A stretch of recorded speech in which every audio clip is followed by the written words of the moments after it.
Welcome into the live desk. My name is Janae Hancock, another segment of news you can use. Today, we have been seeing a lot of students graduate over the weekend and across the country here locally as well.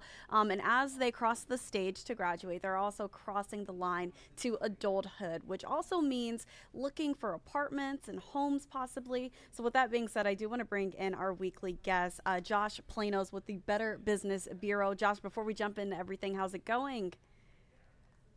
It's going great, Janae. Thanks so much for having me. Exciting time for so many people in and around the Midwest. It definitely is. But as we talk about exciting times, we also have to talk about some scary times, and that's regarding scams. So, are we seeing a rise in rental scams here locally? There are a lot of folks that sadly have to rely on someone's best intentions when they are looking for listings on, Craigslist or in some cases, Facebook Marketplace. In some cases, avenues that you wouldn't traditionally explore for rental opportunities. Rent is extremely high in a lot of different areas. And when you're going to a brand new community, it can be challenging to be able to, see the property in advance, which is typically one way to get to the bottom of whether or not that offering is actually legitimate. But there are folks who are bypassing some of these red flags that might clue them in that a scam is happening and this isn't a real rental opportunity. And let's talk about range here. How much are people losing here typically? Yeah, because of the way deposits work, we're talking about many hundreds of dollars, right? These are not simple transactions. These are not $10 increments. These are bulk sums of money because that's typically the way it goes, right? You need to have at least a month of deposit on standby to, in a lot of cases, secure that rental opportunity. So that makes it a really enticing opportunity for a scammer to weaponize, right? To say, well, if I know I can get a handful of people to fall for this, and that's $750 every single time, that's a pretty sizable payday for a scammer. And sadly, that leaves that person that much further from actually securing the apartment of their dreams.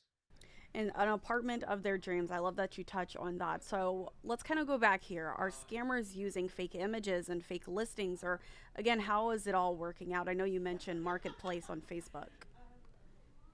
Yeah, and in a lot of these cases, someone is simply looking for a good deal on an apartment while they're browsing rental listings online.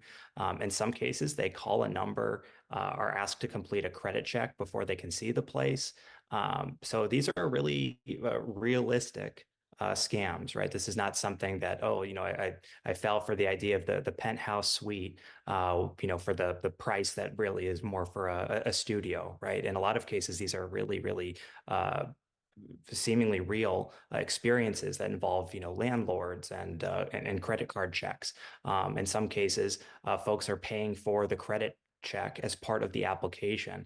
You would never need to pay for a credit check, right? That's all baked into the experience.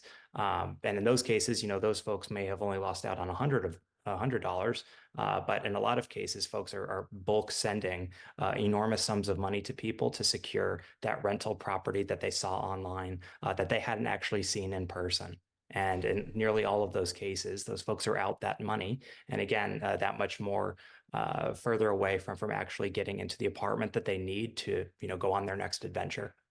And do you think that graduates are more at risk, mainly because they're young and they're just kind of just starting off? I know that the apartment hunting, it can go pretty fast, but once you're in that position, when you're trying to get out of your parents' house or you're not trying to move back in with your parents, you may overlook those red flags. Yeah, absolutely. And that's a fantastic point. Rental property search has really become a pressure cooker for all who enter into it, right? In some cases, you're trying to get out of a situation. In some cases, you're trying to start a new situation as quickly as you can. The rental properties, in competitive areas make it extremely challenging for you to wait until you have all of the details necessary to pursue that opportunity. So folks are, especially if they're new to that experience, right? What does the deposit look like? What does the credit check look like? Why should I need to actually see this place in person if I see photos that I like online? All of these are being navigated in real time by someone who is new to consumerism, frankly. And in those cases, especially when you compound it with people who are going to new locations that maybe they can't, visit ahead of time. You have a world of possibilities, and not all of them are sadly positive.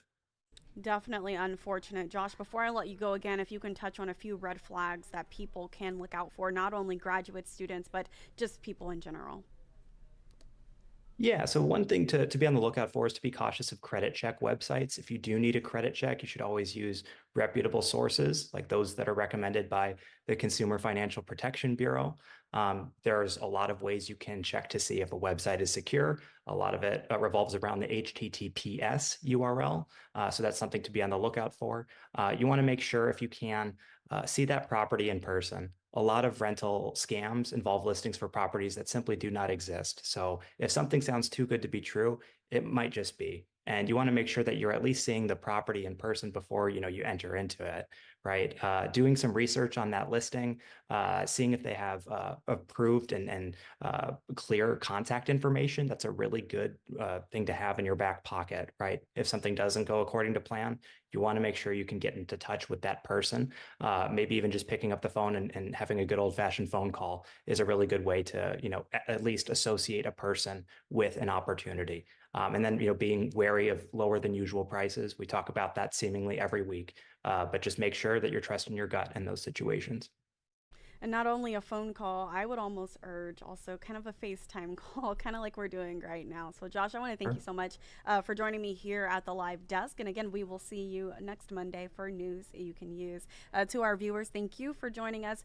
We will actually be right back here. I will, at least, here at the live desk with AAA. We'll be taking a look at your Memorial Day travel plans. So be sure to join us right back here at around 11:45. Thank you so much for joining us.